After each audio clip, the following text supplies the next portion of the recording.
Bila masa yang sesuai untuk kita jual emas? Dan bagaimana kita nak tahu harga emas yang dijual tu dikira tinggi?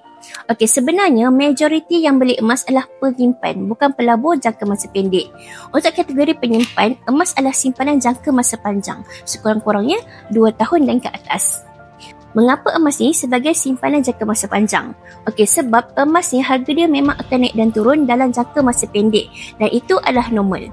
Tapi jika kita lihat sejarah 20 tahun yang lalu, harga emas ni meningkat secara purata sebanyak 10% setahun.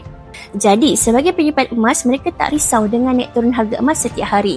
Mereka hanya fokus pada matlamat jangka masa panjang dan konsisten menabung sehingga cukup grade emas yang mereka targetkan. Dan bila masa yang sesuai untuk kita jual emas? Bukan bila harga emas naik tinggi, tapi bila matlamat simpanan kita dah tercapai. Contohnya, jika kita menabung 100 gram sebagai dana haji dan bila tiba masa dijemput mereka haji, itulah masa yang sesuai untuk kita jual emas. Bagi mereka yang ingin jual emas dan tak tahu cara dia, boleh lihat premium video di profile untuk tahu cara bermula. InsyaAllah Fiza akan bantu dan bimbing langkah-langkah yang betul untuk tuan-puan jual beli emas bersama Public Gold.